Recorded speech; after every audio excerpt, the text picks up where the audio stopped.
গৌর হরি রাস করছে তো, তাই করতালটা কি করছে আজকে জানো? প্রভু তো নৃত্য করছে, আর সে কি বলে বলে বাজছে জানো? এই করতাল করতাল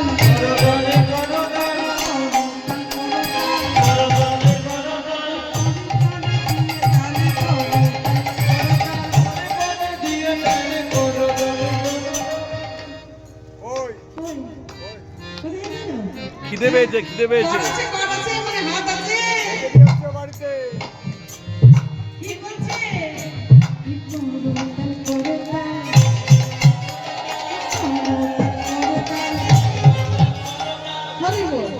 যাদের কর আছে তারা করতালি দাও, আর যাদের কর নেই কি করবো? কিছু তো করার নেই, তোমার প্রভু তাদের দিয়েও দেয়নি।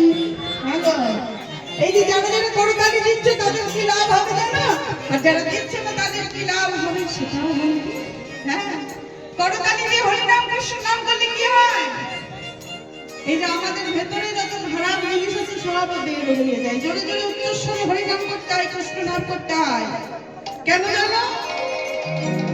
না, বৃক্ষের উপরে পাখি বসে দেখেছো? হ্যাঁ, এই যে বটবৃক্ষটা রয়েছে, এই বৃক্ষের উপরে পাখি বসে তো।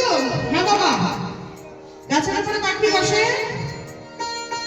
তা দেখবে এই বৃক্ষের নিচে সকালবেলা একটু দাঁড়াবে, দাঁড়িয়ে একেবারে জোরে জোরে করতালি দিয়ে দেবে। এ আমার কথা নয়, ঠাকুর রামকৃষ্ণ দেব বলছেন। হ্যাঁ, তা কি বলছেন তিনি?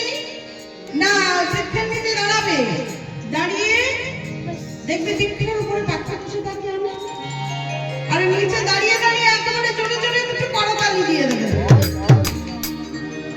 কি হবে? না, গাছের উপরে যত পাখি আছে সব নিতাই গৌর হরি বল বলে উড়ে চলে যায়।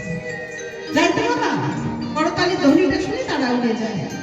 তদ্রূপী মহাজন বলছে, এই যে জীবের দেহ, এই দেহটা একটা বৃক্ষ, এই দেহ বৃক্ষের মধ্যেও কতগুলো পাখি বসে আছে, কতগুলো পাখি বসে আছে, খারাপ পাখি বসে আছে। কি পাখি? কাম, ক্রোধ, লোভ, মোহ, মদ, মাৎসর্য। আমরা করি হতজীব, যদি করতালি দিয়ে হরিনাম কৃষ্ণ নাম করতে পারি, তাহলে এই দেহ বৃক্ষে যত খারাপ পাখি আছে মানে ষড়রিপু, সেগুলো আমাদের উড়ে যাবে বা বশে হয়ে যাবে।